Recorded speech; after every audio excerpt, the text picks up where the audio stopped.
Attorney General Garland, let me just ask you, does your department have a problem with anti-Catholic bias? Our department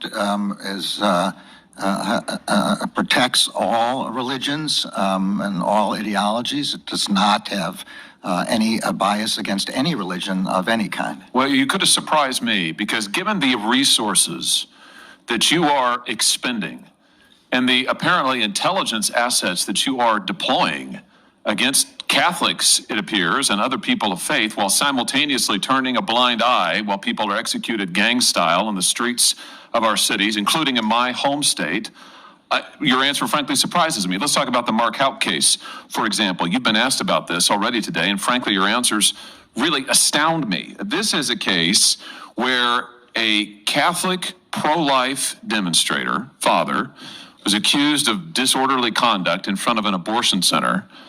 The local prosecutor, the Philadelphia district attorney, who is a Democrat, a liberal, very progressive, declined to prosecute. There was a private suit that got dismissed.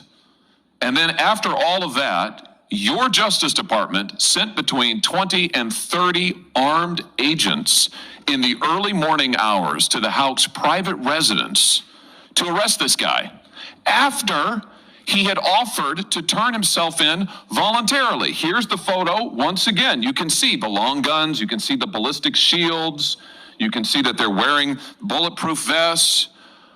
Why did the Justice Department do this? Why did you send 20 to 30 SWAT-style agents and a SWAT-style team to this guy's house when everybody else had declined to prosecute and he'd offered to turn himself in? Determinations of how to make arrests under arrest warrants are made based by the tactical operators in the district. They are not. But you surely looked into it by this point, right? You know the answer, surely.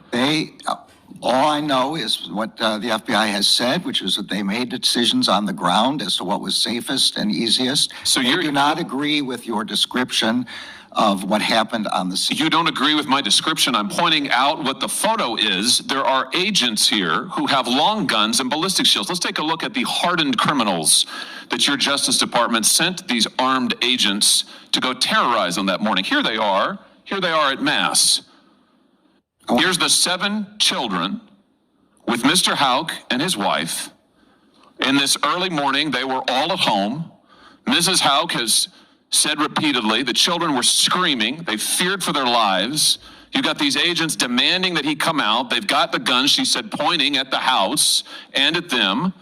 He has offered to turn himself in. And this is who you go to terrorize. What's really interesting to me is this seems to directly contradict your own memorandum about the use of force at the Justice Department. You say officers may use only the force that is objectively reasonable to effectively control an incident. Are you telling me that in your opinion as Attorney General, it was objectively necessary to use 20 or 30 SWAT-style agents with long guns and ballistic shields for these people?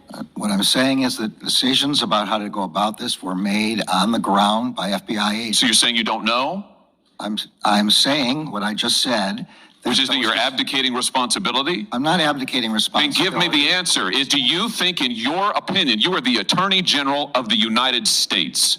You are in charge of the Justice Department. And yes, sir, you are responsible. So give me an answer. The FBI does not agree with your description. I'm not asking about the FBI. You are the Attorney General. Give me your answer. Do you think that it was objectively reasonable and they followed your guidelines in sending 20 to 30 armed agents to terrorize these people? Yes or no? The facts I have, which are those presented by the FBI, are not consistent with your description. So you think it was reasonable? I'm saying the facts are not as you describe.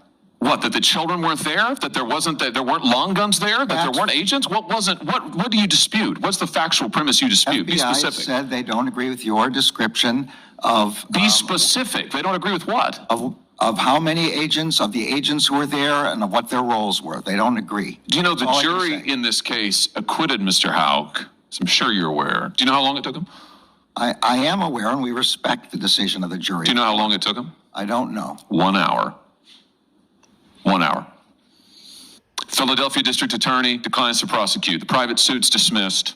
You use an unbelievable show of force with guns that I just note liberals usually decry. We're supposed to hate long guns and assault-style weapons. You're happy to deploy them against Catholics and innocent children. Happy to. And then you haul him into court and a jury acquits him in 1 hour.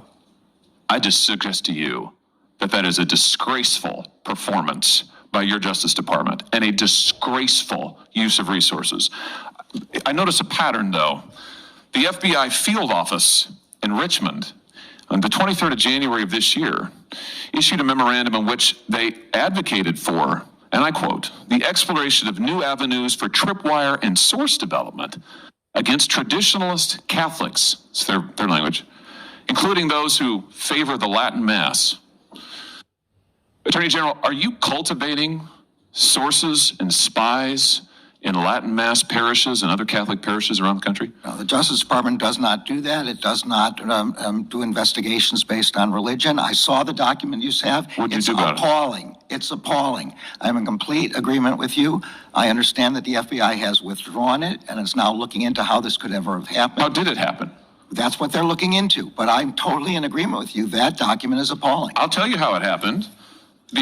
This memorandum, which is supposed to be intelligent, cites extensively the Southern Poverty Law Center, which goes on to identify all of these different Catholics as being part of hate groups. Is this how the FBI, under your direction and leadership, is this how they do their intelligence work? They look at left-wing advocacy groups to target Catholics? Is this what's going on? I mean, clearly it is. How is this happening? The FBI is not targeting Catholics, and as I've said, this is an inappropriate memorandum, and it doesn't reflect the methods that the FBI is supposed to be using. It should not be relying on any single organization without doing its own work. Let me just ask you, as my time expires here, a very direct question. How many informants do you have in Catholic churches across America?